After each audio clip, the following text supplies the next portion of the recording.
Coach, thanks so much for joining us on the call today. If you would take a minute to tie up the game at UCF, please, and perhaps your plans for the open week as you get ready to face Temple in a couple weeks.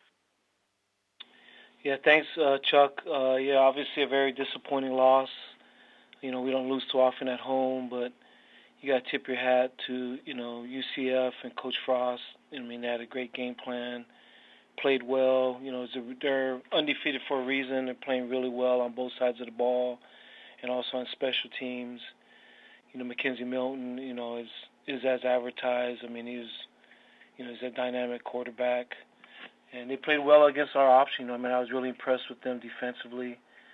It's a tough loss. We had a chance at the end. We had the ball, down with 3 with the chance to either tie it or go ahead at the end in the fourth quarter, and we weren't able to capitalize. But again, credit to them.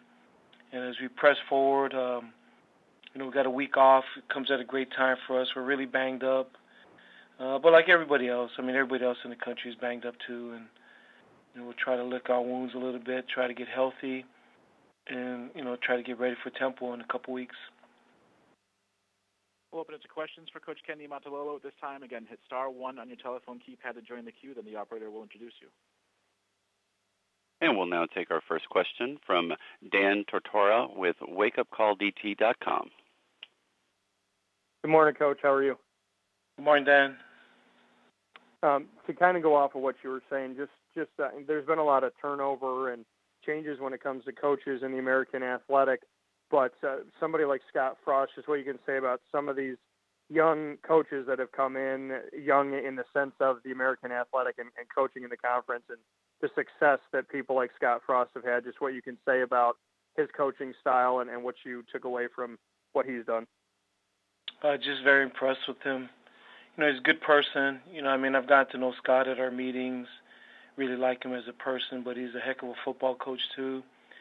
Obviously, his kids have bought into his culture and what he and the staff are trying to emphasize, and they're playing really well. They're playing physical, sound football right now. And so they've always been athletic at, Central Florida. They've always got good athletes, but he's taking those athletes and they're coaching them. They're playing well, and just really impressed with what he's done in 2 years, how, he's gotten them to where they're at. Is very impressive. And then as far as going into the bye week, I know you said the team's banged up like a lot of teams out there, but just what your takeaways have been from the season so far for Navy, some of those things that you've, kind of written down on the notepad and said, I want to key in on a few things during this bye week or just kind of refocus. What are some of those things? Well, I just feel like we're not really playing Navy football this season. I feel like we're very fortunate to be 5-2. But, we're, I believe, 114 in turnover margin. We're in the teens as far as like 19 and 20, 40 yards penalty or yards of penalty per game. And normally we're 1 and 2 in that category in the country. We've been the least penalized team in the country, for the last decade. And so, those are just things that we normally don't do. Take care of the ball. We don't beat ourselves because we recognize it's hard enough to beat other people. Guys are always bigger and faster than us. And so we're just that's my biggest concern coming in off season, our bye week. Just addressing those issues and hopefully, getting those cleaned up so we can find a way to win games. It's like I said, it's hard enough to win games. We don't want to lose games by beating ourselves, and that's our emphasis. Thanks, Coach. I appreciate your time. All right, Dan. Thank you. And we'll now take our next question from Bill Wagner with Baltimore Sun Media Group. Good morning, Ken. What is the prognosis with Zach Avey? Oh, he's fine. He's back on, concussion protocol, but he's, he'll be ready to go for Temple. So is it an actual concussion? Because it seems like it might have been slightly less than that. I don't know how you determine what measures. Yeah, I stay out of that. They just tell me when he started his protocol, back to play deal, and he's already started it. So normally if it's a pretty bad deal, it take a while to even get into that, You know what I mean? But I'm not the doctor, and so I just stay out of it, and just when he's ready, and I just wait for them to tell me that. So I definitely stay out of that realm. Right, but the bottom line is your confidence is fairly high that he'll be able to go against Temple on November 2nd. Oh yeah, I mean he came back at the end. I mean he came back, and after that, and he was on the sideline and he was coherent. You know what I mean? He was, but obviously he had to get checked out by the doctors and stuff. So yeah, I feel very confident he'll be back.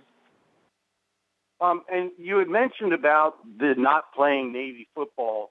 How do you correct that at this point? Because, that's part of your culture that's kind of built into your program to be disciplined. Like, running into the punter and, blocking a guy in the back on a interception return. Those are kind of undisciplined things. How do you correct that at this point, Ken?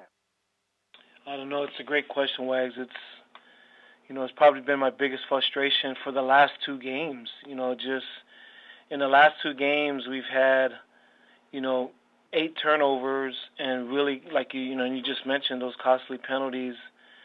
We don't get that penalty. We're going to have pretty good field position there, after that penalty. But, before the penalty on the interception. But because of that, we get pushed back. We get a hold on Malcolm's touchdown at the end of the half.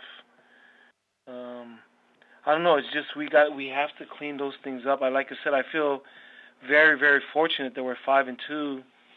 But we played two of the best teams that we played so far in our conference these last 2 weeks, and we're just not playing the way we normally play. We normally make people beat us, but we've been helping them, and it's not like these guys need help. Central Florida definitely didn't need any help. Those guys are really, really good, and so is Memphis. So we just got to clean that up. We're gonna, work on it this bye week. We'll discuss it. We'll meet, continue to teach, and coach guys up, and hopefully we can get it rectified. Thank you, Coach. Thanks, Wags. And we'll now take our next question from Ava Wallace with the Washington Post. Hey, Ken, my question's kind of along the same lines as Wags. I'm wondering how, when you're doing something like talking about being undisciplined or playing a little bit less than Navy football, how you lean on Daryl and DJ. If you kind of go to your more senior guys or your captains guys and say, you got to say something to the locker room, or, you give them a message this time. Does that ever happen? No doubt. And it comes from them. The seniors, and the captains actually do that on their own. They've done a nice job of leading. They'll have their own meetings, and I allow them to lead the way they lead, and so they'll do some of that themselves. But I'm going to take the onus of it. So if they have meetings on their own, I don't discourage it. I allow them to lead the way they lead. But I'm not going to leave it on my captains to get us right. I got to make sure that's my job. And so I'm just going to continue to attack that. We'll continue to teach. I believe the best way to do it is continue to teach, hold people accountable. We kind of go from there. But it's probably the most frustrating thing right now. With just, uncharacteristically just not playing very smart football. We're very... discipline to me is always tied into being smart, and we just haven't played really smart football lately, last 2 weeks.